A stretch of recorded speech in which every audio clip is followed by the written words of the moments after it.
The room fell into complete silence.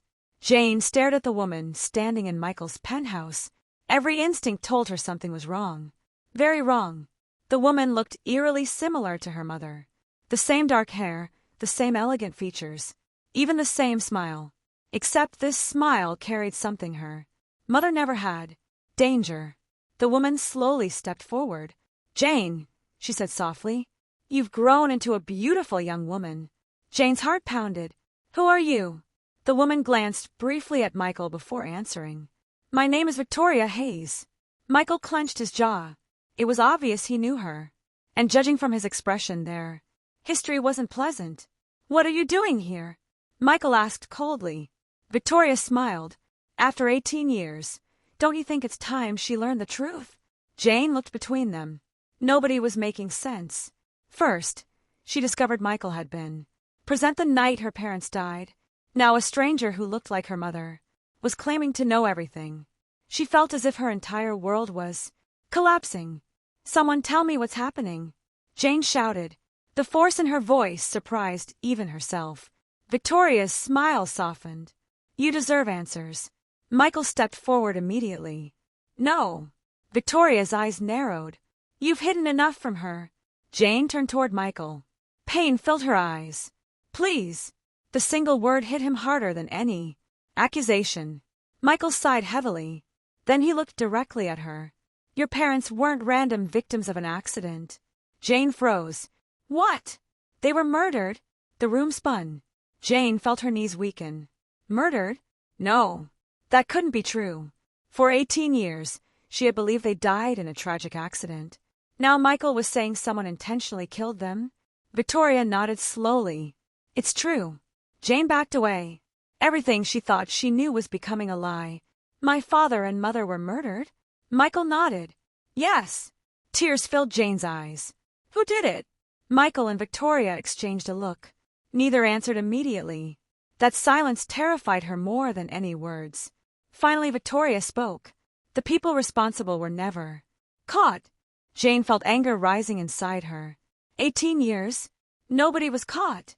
"Because they were powerful," Michael said quietly. "Powerful enough to bury evidence." Jane clenched her fists. For the first time in years, she felt something stronger than fear. Rage. Someone had stolen her parents. Someone had stolen her childhood. And they had gotten away with it. The next 2 hours changed everything. Michael finally revealed the truth he had hidden for years. Jane's parents had once worked with his father. Together, they were involved in a highly successful technology company. At the time, Michael was only 14. Jane was still a baby. The three families were extremely close. They spent holidays together, celebrated birthdays together, trusted one another completely. Then everything changed. Someone inside the company began stealing millions of dollars. When Jane's parents discovered the fraud, they threatened to expose it. A week later, they were dead. Officially, it was ruled a car accident. Unofficially, many suspected something far darker. But every investigation mysteriously disappeared. Witnesses vanished. Evidence vanished. Records vanished. The case died. And with it, any hope of justice. Jane sat silently, trying to process everything. Finally, she looked at Michael. "Why didn't you tell me?" His face tightened. "Because I made a promise." "To who?" "Your father." Jane's breath caught. "What?" Michael walked toward a bookshelf. From a locked drawer, he pulled out an old envelope. The paper had yellowed with age. Carefully, he handed it to her. Jane opened it. Inside was a letter, written in her father's handwriting. Tears instantly blurred her vision. The words felt alive, as if her father was speaking directly to her. One sentence stood out immediately. "Protect my daughter at all costs." Jane's hands trembled. Michael spoke quietly. "The night before he died, your father gave that letter to my family." Jane looked up. "And you've kept it all these years?" Michael nodded. "I promised him." For a moment, Jane couldn't speak. Everything suddenly made sense. Why Michael appeared in her life. Why he protected her. Why he watched over her. It wasn't coincidence. He had been keeping a promise. For 18 years. Yet something still bothered her. "Victoria." Jane turned toward the mysterious woman. "How do you fit into all this?" Victoria became unusually quiet. For the first time, uncertainty crossed her face. Then she said something that left Jane speechless. "I am your mother's sister." The room went silent. Jane stared. "What?" Victoria nodded slowly. "I'm your aunt." Jane's entire body froze. "No. It's true. No." Jane had spent 18 years believing she had only Aunt Linda. The woman who abused her. The woman who treated her like a servant. Now another aunt suddenly appeared from nowhere. Why now? Why after all these years? Victoria seemed to understand her doubts. She reached into her purse and removed an old photograph. It showed two young women standing together. One was clearly Jane's mother. The other was Victoria. The resemblance was undeniable. Jane's legs nearly gave out. It was true. Victoria was family. Real family. Days passed. Jane struggled to process everything. She moved temporarily into one of Michael's guest residences while she sorted through her emotions. Michael gave her space. He didn't pressure her. He simply waited. Patiently. The way he always had. But the more Jane learned, the more questions appeared, especially about Aunt Linda. Something didn't add up. If Victoria existed, why hadn't she taken Jane in? Why had Aunt Linda become her guardian instead? One evening, Jane finally confronted Victoria. The answer shocked her. Victoria looked away before speaking. "I tried." "What do you mean?" "I fought for custody." Jane blinked. "You did?" Victoria nodded. "I went to court." Jane's chest tightened. "Then what happened?" Victoria's expression darkened. "Someone made sure I lost." A chill ran down Jane's spine.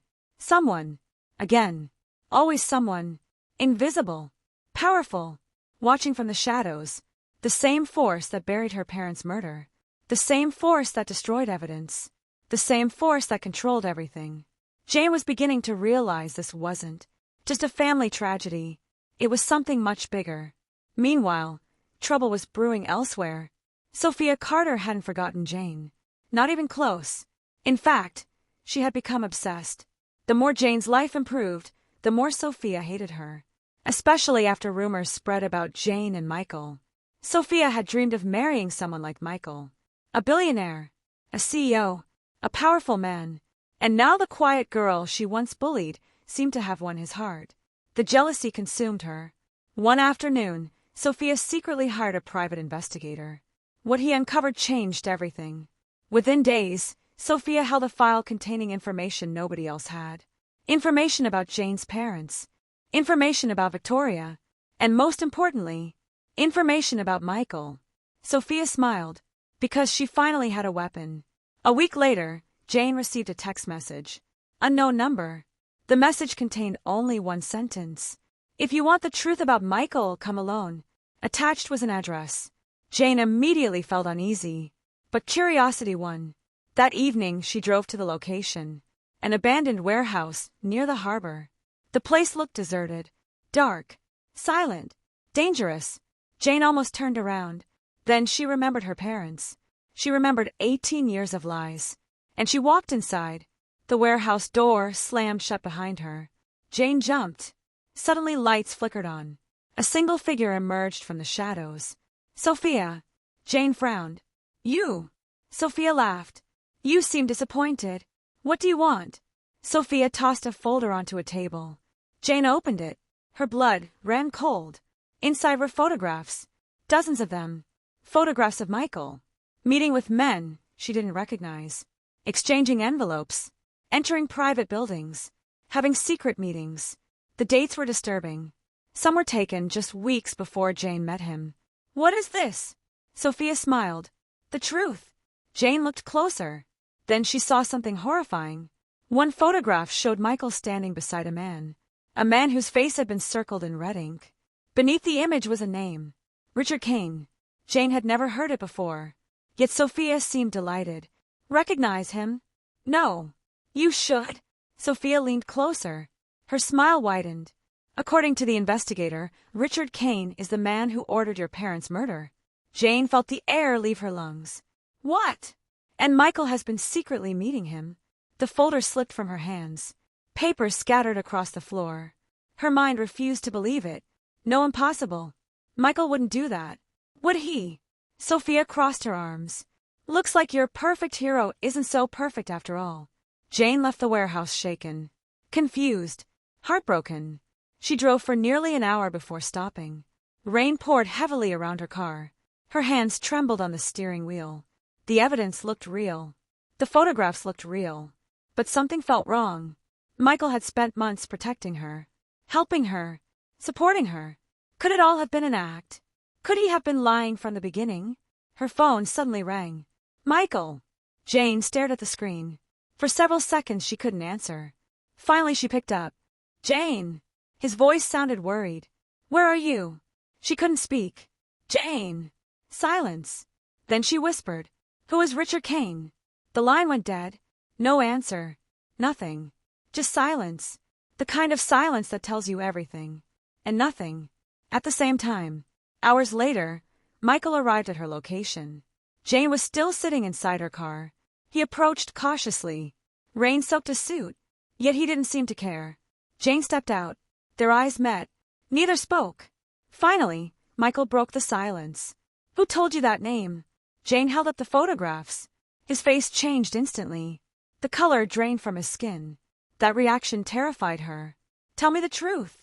Michael closed his eyes. For a moment, he looked exhausted, like a man carrying a burden too heavy to bear. When he finally spoke, his voice was barely above a whisper. Richard Kane is dangerous. Jane swallowed hard. Did he kill my parents? Michael looked away. Yes. The answer hit her like a truck. Tears filled her eyes. And you've been meeting him? Michael didn't respond. Answer me. The rain intensified. Thunder exploded overhead. Finally, Michael looked directly into her eyes and said words she never expected, words that shattered every certainty she had left. Because Richard Kane. He paused, his expression filled with dread. Then he finished the sentence. Is my father. Jane froze. The world seemed to stop. Her heartbeat thundered in her ears. Michael's father. The man responsible for her parents' deaths. The monster she had been searching for. The enemy. And before Jane could even react, a black SUV suddenly appeared behind Michael. The vehicle door burst open. Several armed men jumped out. One of them aimed a gun directly at Jane. Another pointed at Michael. Then a familiar voice echoed from the darkness. A voice filled with power, control, and evil. Well done, son. An older man stepped out of the SUV, smiling. Richard Kane, the man who had haunted Jane's life for 18 years. He looked directly at her, then at Michael, and said, now that she knows the truth, there's no reason to keep her alive. Thanks for watching. Subscribe and tap on the notification button to get notified when the next part is uploaded.